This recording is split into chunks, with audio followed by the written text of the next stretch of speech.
Assalamualaikum warahmatullahi wabarakatuh. Waalaikumsalam warahmatullahi wabarakatuh.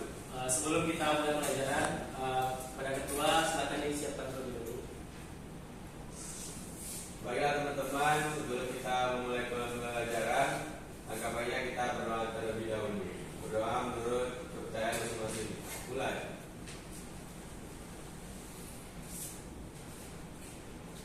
Selesai. Baiklah, Bapak ambil absen terlebih dahulu ya. Afdal Isra, Hadir Pak. Dafa Al-Faidar, Hadir Pak. Deskara Nando, Febro, Mia Setrigedeski, Fatia Maulidia, Pak Hadir semuanya. Ya Pak. Pada minggu lalu Bapak ada nyuruh membaca materi tentang instalasi tenaga listrik satu fasa. Apakah ada dibaca anak? Tidak, Pak. Dikit Pak. Ada. Lupa Tidak Pak. Pak. Baiklah. Pada hari ini Bapak akan menjelaskan tentang materi tersebut.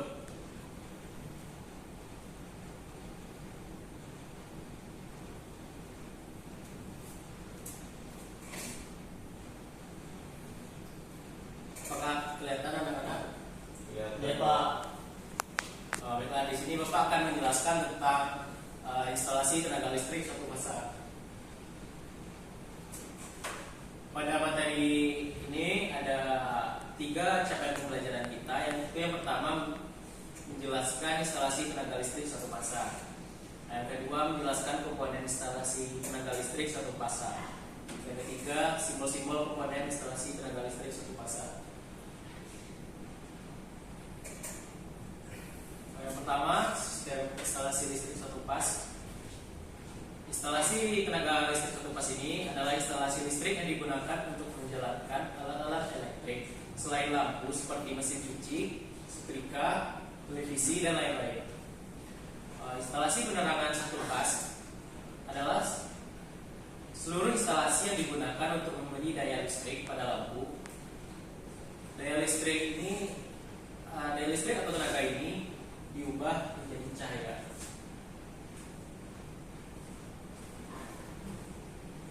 Pada instalasi listrik ini mempunyai 3 buah syarat. Yang pertama itu syarat ekonomis, yang kedua syarat keamanan, dan yang ketiga syarat keandalan. Syarat ekonomisnya, instalasi listrik ini, tenaga ini harus dibuat sedemikian rupa sehingga harga dari keseluruhan instalasi itu atau ongkos pemasangan dan ongkos pemeliharaannya semurah mungkin. Yang kedua, syarat keamanan. Aman dalam hal ini berarti tidak membahayakan jiwa manusia dan terjaminnya peralatan dan benda-benda di sekitarnya dari kerusakan akibat dari adanya gangguan. Yang ketiga itu syarat keandalan. Syarat keandalan ini adalah kelangsungan pengaliran arus listrik kepada konsumen harus terjamin secara baik. Jadi instalasi listrik harus direncanakan sedemikian rupa sehingga kemungkinan terputusnya atau terhentinya aliran listrik adalah sangat kecil. Selanjutnya kita masuk pada PHB atau panel pembagi. Apakah anak-anak tahu PHB atau pernah melihatnya? Benar lah, di rumah.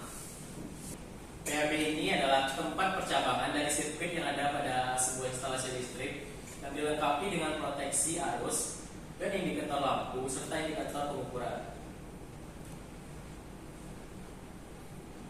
Fungsi dari PHB tersebut adalah yang pertama menerima energi listrik dari APP. APP itu adalah alat pembatas dan pengukur. Yang kedua, menyalurkan energi yang diterima dari APP ke beban atau ke sub PHB yang lain. Yang ketiga, sebagai tempat pembagi, maksudnya adalah PHB merupakan tempat pembagian untuk membentuk beberapa grup atau cabang atau sirkuit. Yang keempat dari fungsi PHB tersebut adalah sebagai tempat peletakan pemutus arus. Yang kelima sebagai tempat peletakan proteksi arus. Yang keenam sebagai tempat peletakan rangkaian kontrol, dan yang ketujuh sebagai tempat peletakan peralatan indikator, baik alat pengukur atau lampu indikator. Untuk penempatan PHB tersebut memiliki beberapa syarat. Yang pertama itu tinggi maksimal dari lantai adalah 1,2 atau sampai dengan 2 meter. Jadi PHB itu harus diletakkan dari jarak 1,2 sampai dengan 2 meter. Yang kedua, di depan panel harus memiliki ruang bebas yang cukup luas. Yang ketiga, saat membuka panel ini tidak terganggu oleh benda apapun. Yang keempat, pintu harus bisa terbuka penuh.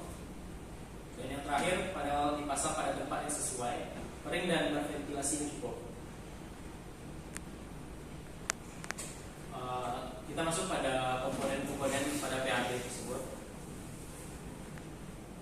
Nah, dapat dilihat pada gambar. Ini adalah contoh PHB yang di dalamnya ada beberapa komponen. Mungkin anak-anak bisa melihat gambarnya. Ada yang tahu nggak di dalam itu ada apa saja pada PHB? Tidak, Pak. Saya jelaskan, Pak. Ya, pada yang atas tadi terdapat MCB. Pada PHB terdapat ada MCB 1 fasa dan MCB 2 fasa. MCB ini adalah suatu rangkaian pengaman yang dilengkapi dengan komponen termis atau bimetal untuk pengaman beban lebih, dan juga dilengkapi relay elektromagnetik untuk pengaman hubung singkat. Yang kedua, kontaktor. Kontaktor juga disebut elektromagnetik, yaitu saklar atau kontak dengan sistem operasinya dengan cara kerja medan elektromagnetik yang dibangkitkan oleh kumparan magnet buatan dan merupakan suatu alat yang aman untuk penyambungan dan pemutusan secara terus-menerus. Pada bawah gambar kontaktor itu ada kode single line-nya. Ada A1, A2.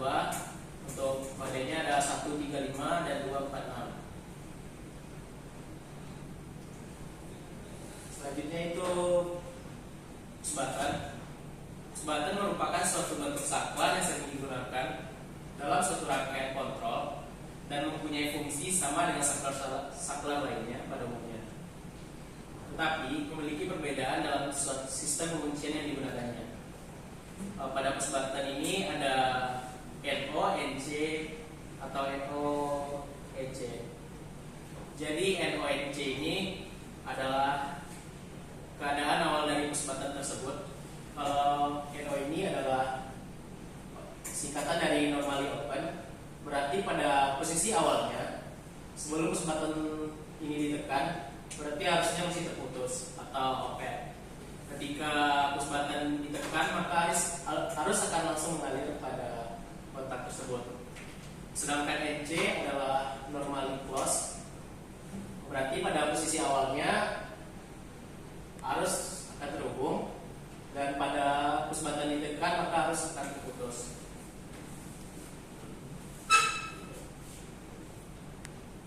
Yang keempat itu ada lampu indikator. Lampu indikator merupakan komponen-komponen yang sering digunakan sebagai lampu tanda.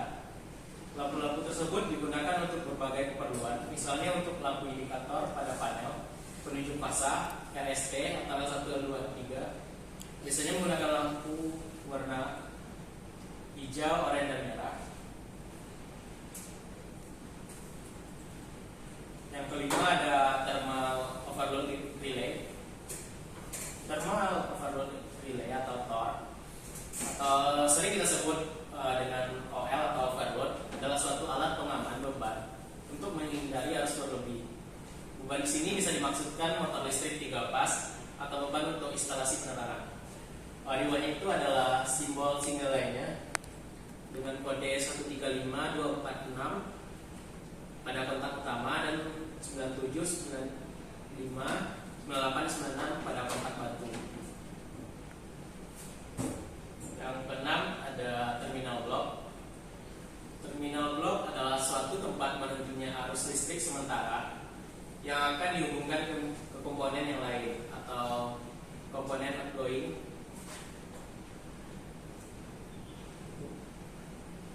7 ada kabel dak. Fungsi dari kabel dak ini sebagai tempat dudukan kabel instalasi listrik yang dipasang pada bangunan dan panel listrik, sehingga tertata rapi dan aman serta mudah dalam pemeliharaan dan perbaikan.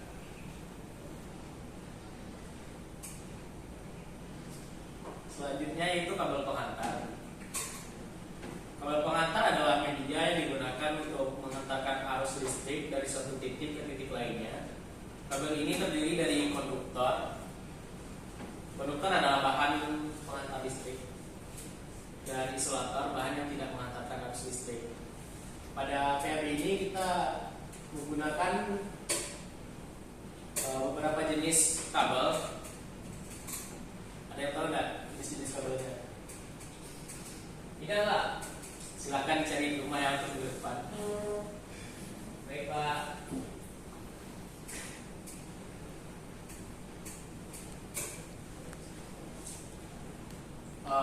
Mungkin untuk materi hari ini sekian dari Bapak. Apakah ada yang ingin bertanya? Tidak Pak. Jawab. Jelas. Jika tidak ada yang bertanya, maka Bapak yang bertanya ya. Baik Pak.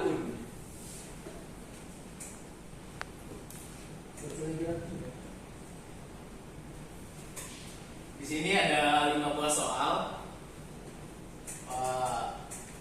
Silakan nampak Pak. Saya berperiksa Pak.